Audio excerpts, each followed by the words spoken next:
So లైఫ్లో ఒకటే చెప్తున్నాను నేను, empty stomach, broken heart, empty pockets will teach you the right lesson.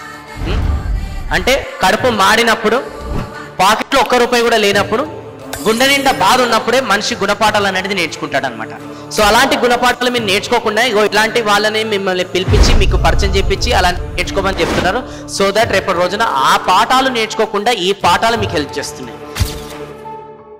ఒక రోజు ఒక గురుజీ దగ్గరికి ఒక స్టూడెంట్ అనేది వెళ్ళి, గురుజీ మీ జీవితంలో చాలా మంది గురువులు అనేది మీకు కలిశారు కదా, ఆ గురువుల దగ్గర నుంచి మీరు ఏం నేర్చుకున్నారో నాకు చెప్పండి, అలానే ఆ గురువులు ఎవరో కూడా నాకు పరిచయం చేయండి అన్నారు.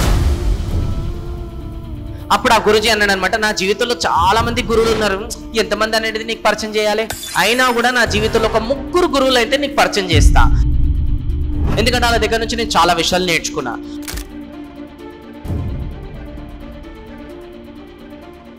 గురువు నంబర్ 1, ఒక రోజు నేను ఈ ఫీల్డ్లోకి వచ్చిన తర్వాత నాలెడ్జ్ అంతా కూడా ఎక్కువ తీసుకున్న తర్వాత నాకే జ్ఞానం ఉందని చెప్పేసి అతిగానే ఫీల్ అయినా అనమాట, అతి తెలివి నాకు. తర్వాత నేను రోడ్డు పైన వెళ్తుంటే ఒక అబ్బాయి ఏదో ఒక కార్లో వెళ్తున్నాడు, క్యాండిల్ అనేది వెలిగించుకొని వెళ్తున్నాడు. ఆ అబ్బాయికి పిలిచి నేను ప్రూవ్ చేద్దాం అనుకున్నా నాకే జ్ఞానం అనేది ఎక్కువ ఉందని చెప్పేసి. ఆ అబ్బాయికి నేను అన్నా, బాబు ఇది నువ్వు ఇంట్లో నుంచి బయలుదేరేటప్పుడు క్యాండిల్ వెలుగుండేనా? లేదు సార్.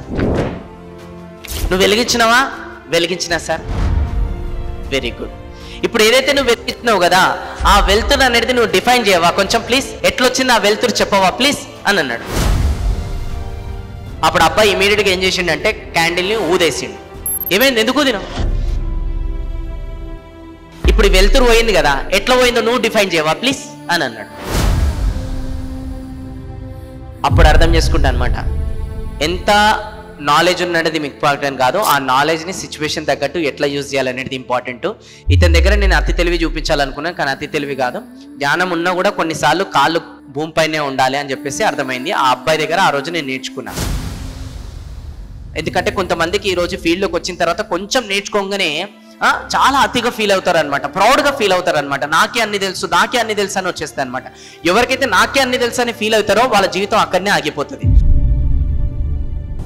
నెక్స్ట్ ఇంకొకరి దగ్గర నేను నేర్చుకున్నాను. నేను ఒకరోజు ఒక డాగ్ అనేది దానికి దాహం అవుతుంది, వాటర్ దగ్గరికి పోయింది, తాగుదామనేసరికి ఏమైందేమో వెనుకపోయింది, మళ్ళీ తాగుదాం అనేది ఏమైందేమో మళ్ళీ వెనుకపోయింది. ఎందుకంటే దాన్ని షాడో చేసుకొని ఎవరో నన్ను ఎంటబడుతున్నారు అని చెప్పేసి అనుకుంది. అది అట్లా దానికి దాహం అయితేనో కూడా తాగలేకపోతుంది. అది ఏమైపోయిందో తెలియదు, ఒక గంట తర్వాత ఎగిరి టక్కుమని దుంకేసేసింది.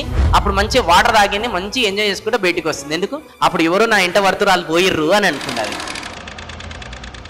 అంటే ఈరోజు మనం కూడా మన ప్రాబ్లమ్స్ని చూసి ఇది నాకే ప్రాబ్లం ఉంది అని చెప్పేసి దాన్ని ప్రతిసారి చూసుకొని మనమే వెనకాలుగా ఇస్తున్నాం.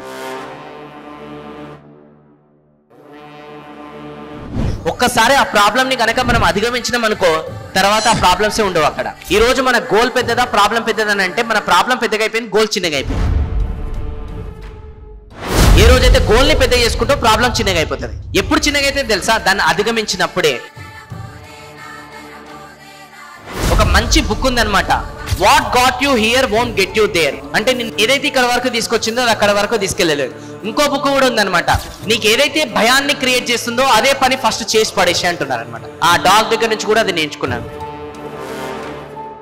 ఇంకో రోజు ఏమైపోయిందనంటే, ఒక రోజు నేను ఇట్లనే పోతుంటే ఒక పర్సన్ ఆఫీస్ నుంచి వచ్చిన తర్వాత ఒక బ్యాగ్లో ఏదైతే ఉందో వేసి మళ్ళా చెట్టు పైన పెట్టాడు, ఇంటికి వెళ్ళాడు. మళ్ళీ నెక్స్ట్ డే నుంచి ఏం చేస్తున్నాడంటే, ఆఫీస్కి వెళ్తున్నప్పుడు చెట్టు పై నుంచి ఆ బ్యాగ్ కింద పెట్టేసి ఆఫీస్కి వెళ్తున్నాడు. సో నేను అడిగాను అనమాట ఆ పర్సన్కి, ఏం చేస్తున్నావు అంటే, ఆ పర్సన్ అన్నాడు అనమాట, నేను ఆఫీస్ నుంచి ఇంటికి వచ్చిన తర్వాత నా ఆఫీస్లో ఉన్న స్ట్రెస్ ప్రాబ్లమ్స్ అన్నీ కూడా తీసి ఈ బ్యాగ్లో వేసేసి ఆ చెట్టు పైన పెట్టి ఒక మంచి హస్బెండ్ లాగా, ఒక మంచి ఫాదర్ లాగా ఇంటి లోపలికి వెళ్తున్నాను. మళ్ళీ నెక్స్ట్ డే నుంచి ఇంట్లో నుంచి బయటికి వస్తప్పుడు ఆ ప్రాబ్లమ్స్ అన్ని తీసుకొని ఒక మంచి లీడర్ లాగా మార్కెట్లోకి వెళ్తున్నాను. ఎక్కడక్కడనే బ్యాలెన్స్ చేస్తున్నాను అన్నాడు అనమాట. ఈ రోజు మనము ఆఫీస్లో ఉన్న టెన్షన్స్ అన్ని కూడా పట్టుకొని వచ్చి ఇంట్లో రుబ్బుతాం, దాని తర్వాత ఇంట్లో ఉన్న టెన్షన్స్ అన్ని తీసుకొచ్చి ఆఫీస్లో రుబ్బుతాం. ఆ రెండు దగ్గర రుబ్బడం ద్వారా రిజల్ట్స్ అనేది రావట్లేదు. సో ఇట్లా ఈ ముగ్గురు కూడా నా జీవితంలో కొన్ని గుణపాఠాలు నేర్పించారు, అందుకోసం నేను గురువులాగా భావిస్తున్నాను.